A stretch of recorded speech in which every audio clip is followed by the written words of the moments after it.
Nahmaduhu wa nusalli wa nusallimu ala rasulihil karim abad.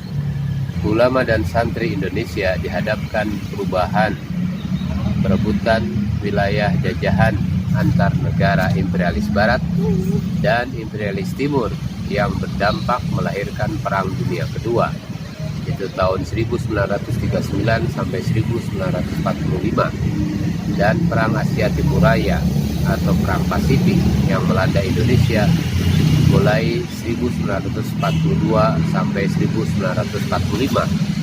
Suatu peperangan tidak hanya mengandalkan perubahan sistem pengorganisasian, kemiliteran, dan pembinaan teritorial, melainkan juga menuntut keberanian penggunaan senjata pemusnah, baik dilakukan oleh negara Fakta Pertahanan Poros Axis Pact dalam memusnahkan orang Yahudi di Jerman, maupun oleh negara pembela demokrasi Fakta Pertahanan Sekutu Allied FAK dengan bom atom Amerika Serikat. Bom atom karya Einstein, keturunan Yahudi, yang digunakan untuk merontokkan bangsa Jepang dengan segenap ekosistem di Hiroshima 6 Agustus 1945 dan Nagasaki 8 Agustus 1945. Perang Dunia Kedua yang demikian besar memakan korban jiwa tidak mungkin terjadi jika tanpa dukungan dari bankir Yahudi. Dampak adanya dukungan bankir Yahudi dan pakar atom Yahudi, Amerika Serikat lebih berani daripada Jerman dalam penggunaan senjata pemusnah.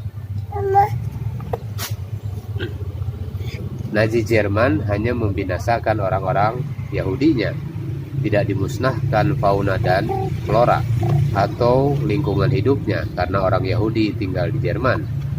Amerika Serikat menampakkan pada bangsa-bangsa di dunia prestasinya meremukkan wajah fisik kota dan memusnahkan penghuni kota secara massal dicapai dalam waktu relatif singkat.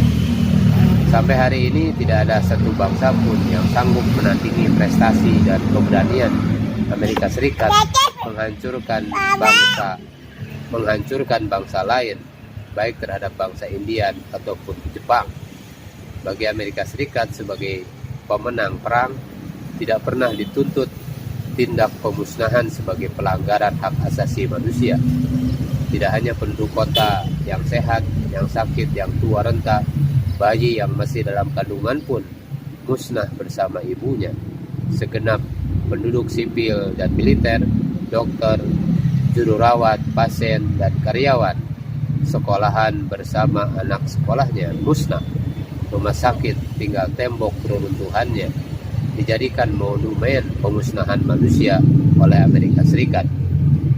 Apabila bangsa Jepang tidak mau menyerah, dapat dipastikan seluruh bangsa Jepang akan mengalami nasib sama dengan bangsa Indian, lumpuh tiada daya.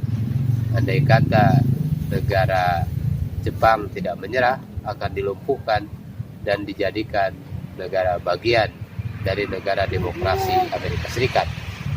Sebenarnya bangsa Jepang masih dapat diselamatkan dari ancaman bom atom kalau tergolong sebagai bangsa kulit putih, terselamatkan seperti bangsa Jerman dan Italia, keduanya sebagai bangsa kulit putih.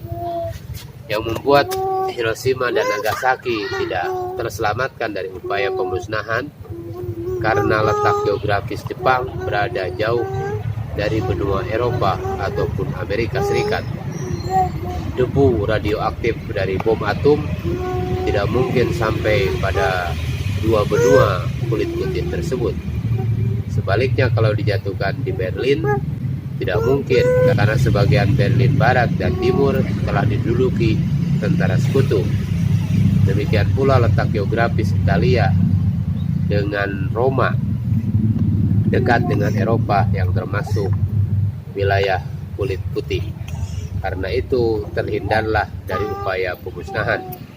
Selain itu disebabkan juga Jerman dan Italia telah menyerah lebih dahulu. Ternyata perang melahirkan perubahan sejarah yang aneh dan di luar perhitungan para pelaku perang. Perang Dunia Kedua menjadikan Rusia komunis di bawah diktator proletar Stalin menjadi kuat karena mendapat pinjaman senjata dari Amerika Serikat untuk mematahkan Jerman dan Jepang.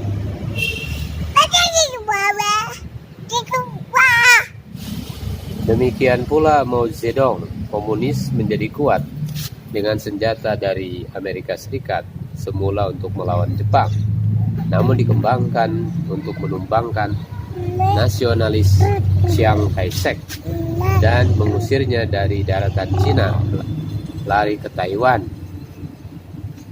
Kemudian Ho Chi Minh, komunis Vietnam Utara, dan Kim Il Sung, komunis komunis dari Korea Utara menjadi kuat karena dipersenjatai sekutu untuk mengusir fasisme Jepang. Bagi Amerika Serikat dan Inggris, negara-negara komunis tersebut dalam Perang Dunia Kedua dinilai sebagai the second front kedua. Perang dingin Cold War muncul sebagai kelanjutan dari Perang Dunia Kedua 1939 sampai 1945 dan Perang Asia Timur Raya 1941 sampai 1945. Setelah usai, Perang Dingin menguntungkan Jepang, dijadikan basis pertahanan Amerika Serikat dan diselamatkan pula peruntuhan ekonominya dalam membendung arus komunis dari Cina, Korea, Vietnam, dan Rusia. Di bawah kondisi perang yang berkesinambungan tersebut, para ulama dan santri memilih jawaban yang tetap menghadapi tantangan zamannya.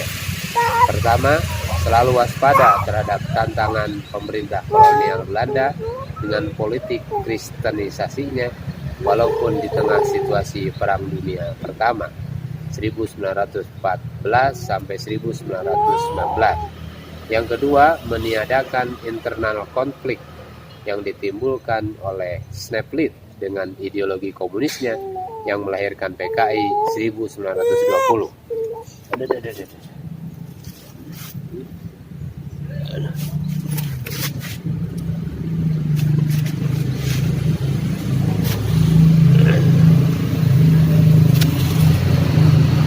Ketiga, tantangan Perang Dunia Kedua serta Perang Asia Timur Raya dengan pendudukan bala tentara Jepang di Indonesia 1942 sampai 1945 yang menuntut pembentukan tentara pembela tanah air